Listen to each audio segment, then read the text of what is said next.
totally different that is exciting me these days, which is thinking about the intersection between economic behavior and genetics, social science and genetics. I have a lot of collaborators, and I want to call out three in particular. I'll be talking today about many papers, but many of these papers are tied together by the Social Science Genetics Association Consortium, which is brilliantly and very with enormous investment of time, led by Dan Benjamin and David Cesarini and Phil Collinger. And I'll kind of highlight that work along the way. So let me give you some motivating facts before we get to a kind of overview of this research program. From twin and family studies that don't look at molecular genetics, but instead look at behavior and family relationships, when you estimate heritability, you see that 30%, 70%, something in that range of behavior in the cross-section appears to be heritable. There's been enormous progress in moving beyond these kinds of family relation studies to the measurement of molecular genetics in recent years, and now you can genotype someone for less than $100, or at least genotype 2 million or 5 million loci in the genome, and that cost is rapidly falling. Soon we'll be able to genotype someone for less than $10.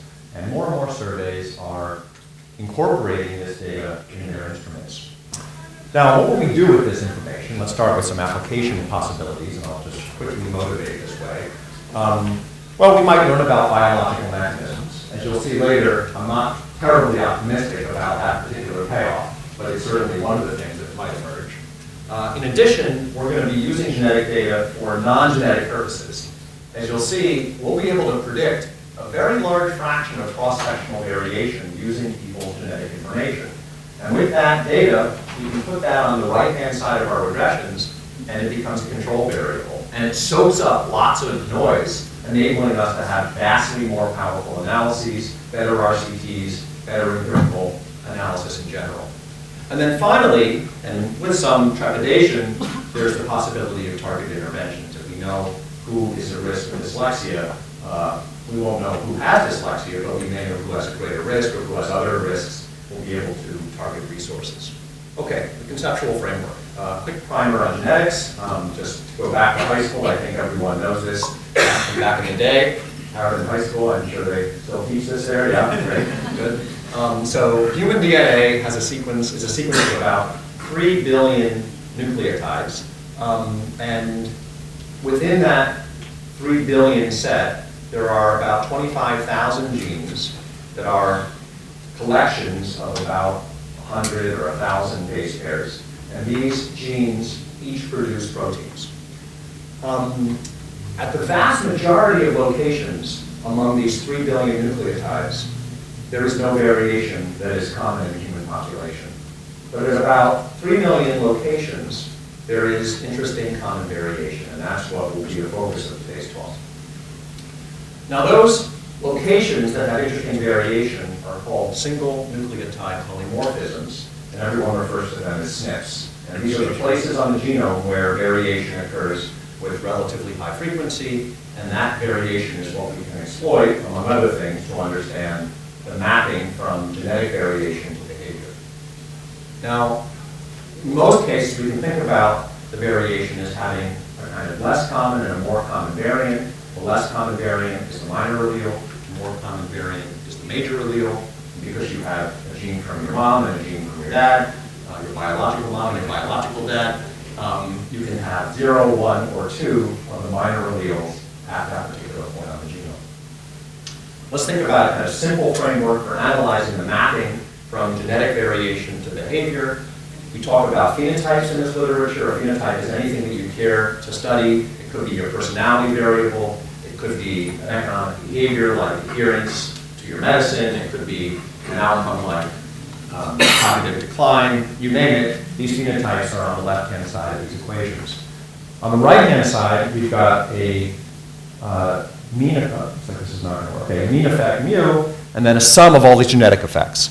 And the coefficient beta j is the effect of variation in a single location on the genome.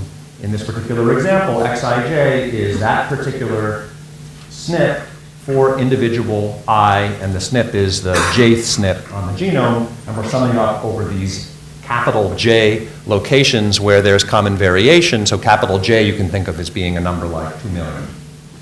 So I've basically said this. Obviously, this is a simplification. We could add many, many other effects. We could add gene-by-gene interactions. We could add gene-by-environment interactions. They all ultimately belong in the model, but the first pass generation analysis is focusing on the simple linear framework. Now, I want to emphasize that we don't think of this as a kind of structural relationship between genetic variation and an outcome. It's really often mediated by some environmental interaction, whether or not we put that in the model. So for example, the FTO gene might be an appetite for energy-enriched foods that produces obesity when those foods are available, but doesn't produce obesity if those foods are not available or if I'm in a kind of a environment of deprivation. So the genetic variant here isn't necessarily producing obesity generically, it's producing obesity perhaps in certain kinds of environments.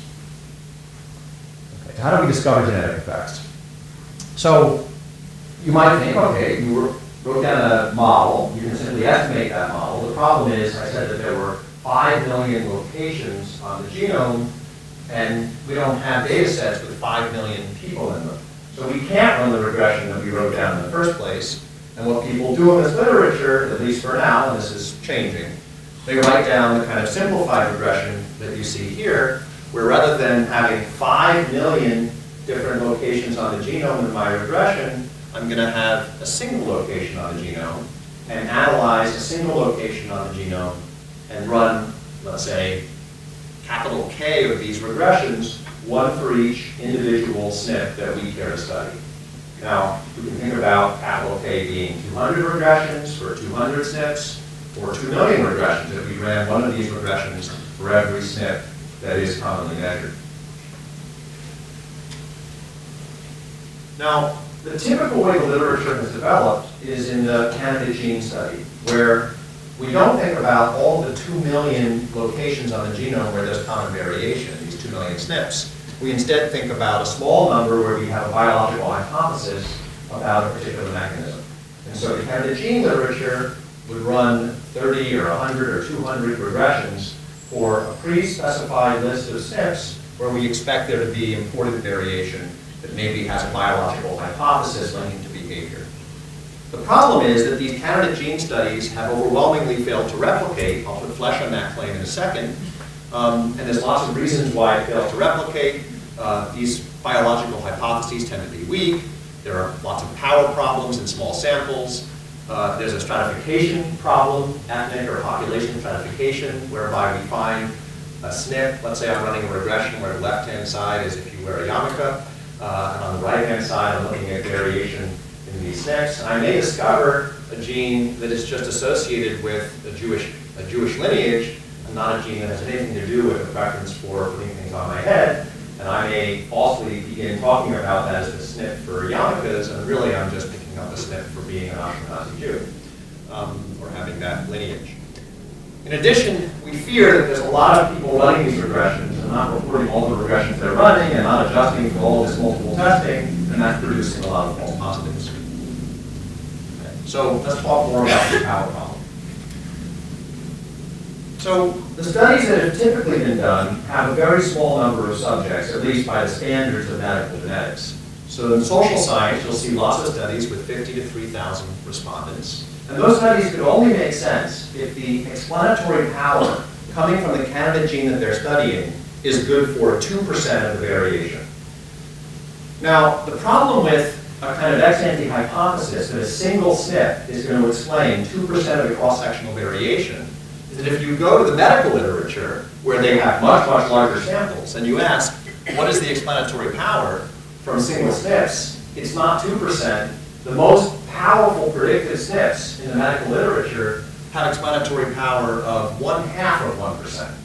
So the kind of expectation that we can do this because we're going to get 2% of explanatory power from a single SNP is a pretty bold ex-ante hypothesis going into this literature. Now, literature has kind of begun to conclude that that is a kind of too bold claim, and there are now editorial policies like this one saying, we're very skeptical of these candidate gene studies. Let me quickly read this formal editorial policy of a leading journal in this field. The literature on candidate gene associations is full of reports that have not stood up to rigorous replication. This is the case both for straightforward main effects and for candidate gene by environment interactions. As a result, the psychiatric and behavior genetics literature has become confusing, and it now seems likely that many of the published findings of the last decade are wrong or misleading and have not contributed to real advances in knowledge. The reasons for this are complex, and some of the issues that I mentioned before are listed here, including multiple testing problems. So let's just kind of get a feel for the nature of this power problem. Think about a simple case where there are two alleles, a high and low allele. Think about the case where the outcome is distributed normally, and that the association either exists or doesn't exist. So a very simple hypothesis, kind of on or off. And if there is an association, the R squared is 2/100ths of 1%. Not 2%, but 2/100ths of 1%. You'll see later that that's not a number we pull out of the air accidentally. That's actually what the existing work in social science suggests we should expect to find. The sample size you need for 80% power under this null is 39,000. So you need 39,000 subjects to get a sample size, to get a power of 80%. Now, let's imagine that you ran a regression like this and you use an alpha cutoff, significance cutoff of 5%. And then let's kind of go through a Bayesian analysis and ask, what do we learn when we use an alpha cutoff of 5%? So what I'm showing you here is the prior probability that I think the gene actually has predictive power on the left-hand side, and then different sample sizes across the top of this chart. So let's take the 1% case. So I have a prior that there's a 1% likelihood that this single SNP among the 2 million where there's common variation actually drives some phenomenon or is associated with some phenomenon.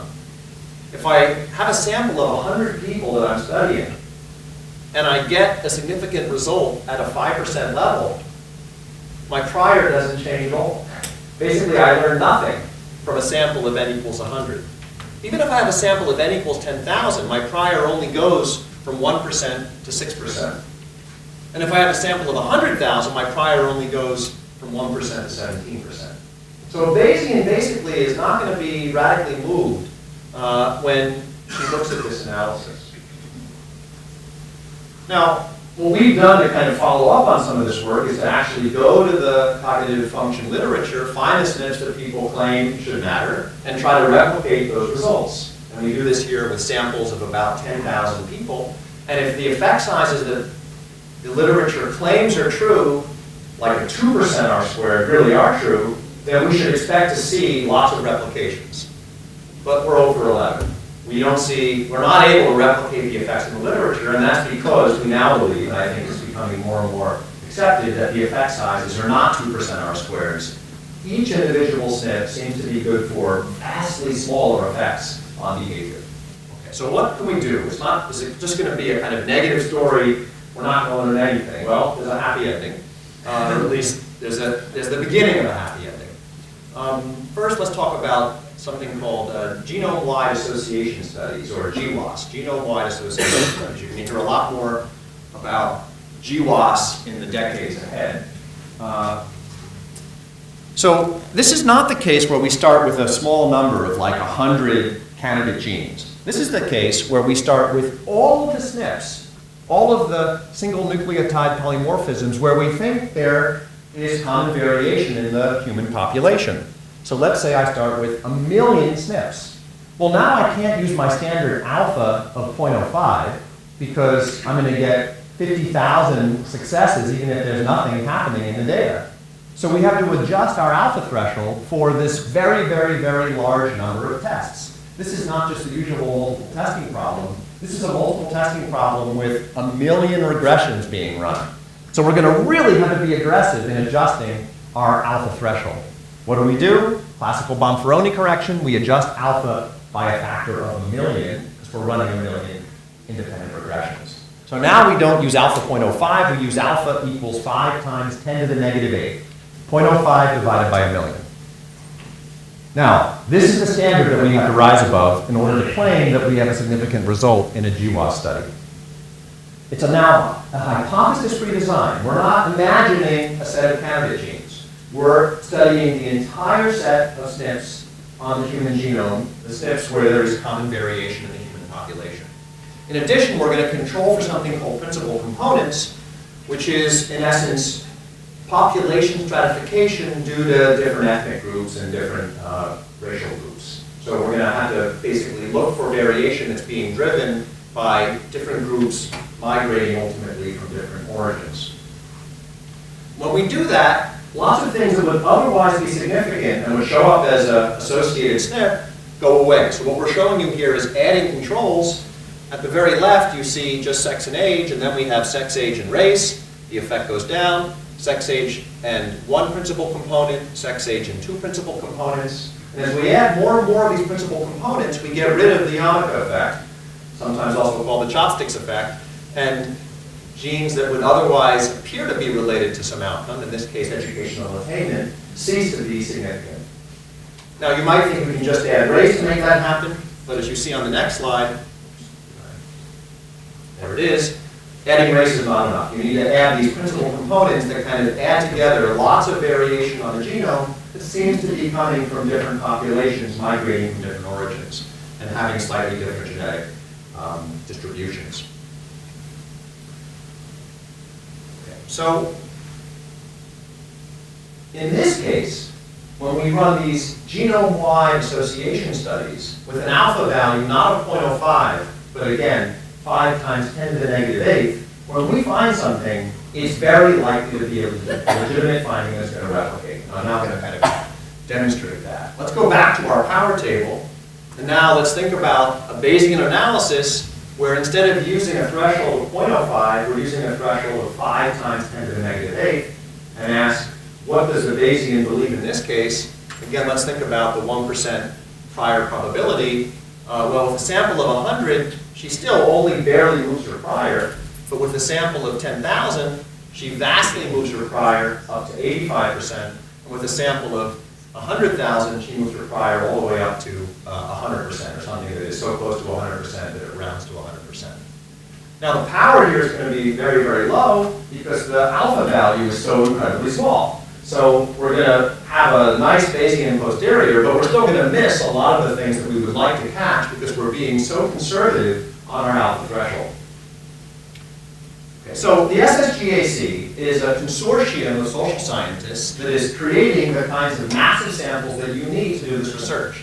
And I want to emphasize again, it is an enormous amount of work to gather together all of these different small samples to create massive unified samples, and that work is being led by Dan Benjamin, David Cesarini, and Phil Colliner. And now there are many of us working with them. So what should we study now that we have these massive samples and this understanding of the genetic architecture? Well, the first question is, should we study phenotypes that are really well measured or phenotypes that are badly measured? Now, why would we study phenotypes that are badly measured? Why would we study outcomes that are badly measured? Because it turns out the badly measured outcomes tend to have bigger samples. So for something like educational attainment, we can gather together 200 or 300,000 people into a giant data set. Now, if I want to measure something really well, I can go into the lab and draw together people in a small group and measure it really carefully, maybe 100, maybe 200 people that I measure in that way.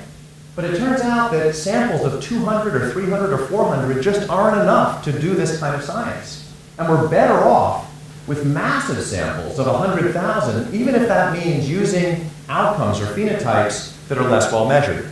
To make that more precise, let's think about a phenotype in green, rho equals 1, where, let's say, I think the R squared is 1/10 of 1 percentage point, actually bigger than we really should even assume it is. I'm going to need 30,000 respondents in my analysis, even for this perfectly measured phenotype. But if I'm willing to use a phenotype that's imperfectly measured, I'm going to need, let's say, rho equals 0.4, 80,000. Well, think about what's easier in life. To get 30,000 perfectly measured people, or to get 80,000 poorly measured people. Turns out we can do this all the time. There's lots of data sets that can be cobbled together to produce a sample of 80,000 on an imperfectly measured phenotype. And there's almost no data sets that can be put together to produce 30,000 respondents on a perfectly measured phenotype. So it turns out we're better off measuring slightly noisy phenotypes to get the large samples that we need. So what is the SSGAC doing for its first study? It did educational attainment. It drew together 42 data sets, producing a discovery sample of 104,000 respondents. And then there was a replication data set with 25,000 respondents. And there was a kind of harmonized measurement of educational outcomes. And this paper was published in Science last year. Has a lot of co-authors, 200 co-authors altogether contributed to this paper. And here are the results. Now, I want to emphasize these results, you should look at them and say, in some sense, who cares? Because what we emerged with after all this work is only 3 SNPs that matter, and the effects that these 3 SNPs have are minuscule, are vanishingly small. And I'll explain a little bit later why that actually isn't such bad news. So for example, if one looks at education years on the top row, the discovery sample has a p-value of 4 times 10 to the negative 9th. In the replication sample, the p-value is 0.01. It's appropriate that it's now no longer less than 5 times 10 to the negative 8th because now we've reduced it to just a small, tiny number of SNPs. And then the effect size is 2/100ths of 1%. So having this SNP, having 2 versions of this SNP versus no versions of this SNP is good for 2 additional months of educational attainment on average. That's it. So it's not the SNP for educational attainment, it is a SNP that is associated with educational attainment, and it's only good for 2 months of education. The SNPs for whether you do or don't get a college degree are good for 3.6%, a 3.6% increase in the likelihood of getting a college degree. Now, this 2/100ths of 1% effect in the R squared is an order of magnitude smaller than the effects that I talked about earlier in the medical genetics literature. So the stuff that we saw for the medical domain turns out to have much bigger effect sizes, 10 times the effect size, as the stuff we see in the social science domain. Now, these effects are replicable, unlike the old Canada gene stuff, which mostly doesn't replicate, overwhelmingly doesn't replicate. Replication is very much the exception in that literature. This paper, which was just published, showed that these results do in fact replicate. We take it apart in many different ways. And here's just one example. The discovery sample that you saw in the Science paper is the darkest bar. The replication sample from the Science paper is the middle tone bar. And then this new set of replication samples from 23andMe, this very large private company gathering genetic data, is the most recent replication sample, a kind of new set of analyses. And you see very similar effects from the replication sample that wasn't even in the original paper. And this pattern of being able to replicate results that emerge from GWAS with large samples is very robust. Now, this is the tip of the iceberg. What I showed you is that we invested all this effort to find 3 SNPs with very little explanatory power. But what happens as you make the samples bigger and bigger and bigger in the history of this literature is you find more and more and more SNPs. So as you go from samples with 2,000 respondents to samples with 20,000 to samples with 200,000, you see more and more SNPs being discovered. And if you work out the mathematics, and we've in some ongoing collaborations with Patrick Turley and others, we're working out those calculations. This is exactly what you would expect to see because you're basically improving your statistical power as you add more and more sample to your analysis. And you're going to be able to find more and more SNPs that play each a very tiny role in predicting human behavior. I think the most exciting element is this final path forward, the polygenic scores. Let me explain how this works. So, each individual SNP has almost no explanatory power, but there are millions of them. And we believe, and the evidence increasingly demonstrates, that there are hundreds of thousands of SNPs that contribute something to explaining and predicting things like educational attainment. So what we're going to do is take the SNPs, Xij, that's the SNP for person I at locus J, and then the coefficient that was estimated in a discovery sample, and predict a predicted level of the phenotype for people in a external withheld sample. And then ask, to what extent can these predictions actually, out of sample, predict human behavior? In the original analysis in the science paper, we find that we can explain 2% of the variation in the population from this kind of structure. But that was only a sample of 100,000. And our calculations suggest, very strongly suggest, that our predictive power is going to go into the range of at least 20% once we get to large samples. And large here means roughly 500,000 to 2 million.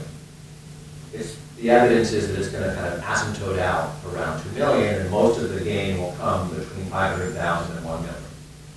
So just taking a test at birth is going to produce a data set that enables us to predict 20, 30% of the cross-sectional variation from a measurement from a blood drop that costs $2 to collect, in 10 years. Now it costs $100. It'll cost $2 in a decade. And we'll be able to explain, to predict 20% or more of the cross-sectional variation for outcomes for which we have big data sets. It won't be possible to do this unless we have these big data sets. But where we have 500,000, a million, or even 2 million respondents in a data set, and where we have respondents with the phenotype of interest and genotype data, we will be able to produce this kind of explanatory power. And it's not science fiction. For height, this technology is already, this was a paper that came out about 3 weeks ago. For height, this technology is already able to produce an R-squared of 19%.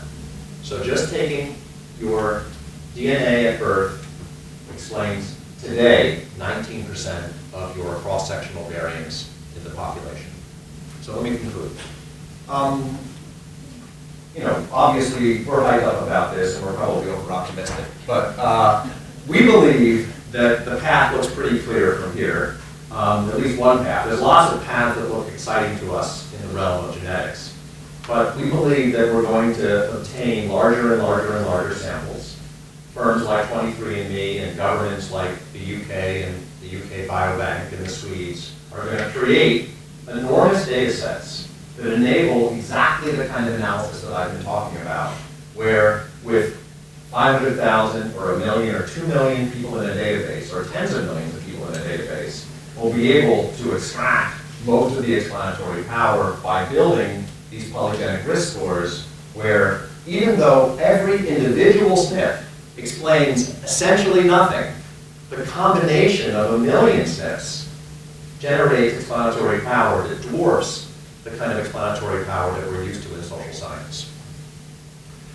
This will be useful in a lot of different ways in terms of the projects that we all undertake in the next generation.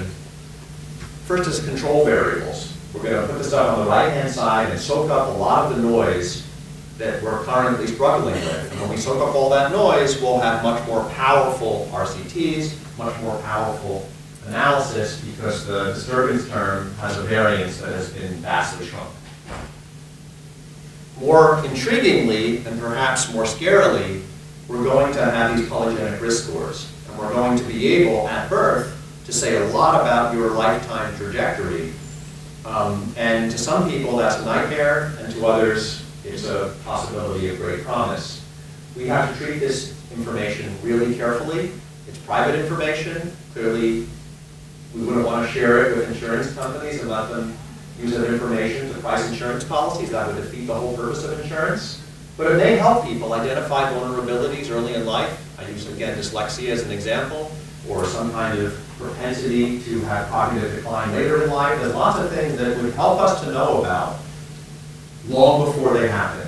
And this will provide an input to that knowledge, an input that we'll have to decide how to use and how to protect. And it'll be an important conversation that involves so many different aspects of our lives, in terms of our cognitive development, in terms of our fertility, So many things are at stake, but this is going to be a powerful tool that I think is going to transform the way we do social science and the way we organize a lot of our decision-making and planning activities in society. So I think I'm out of time, and I'll talk for questions.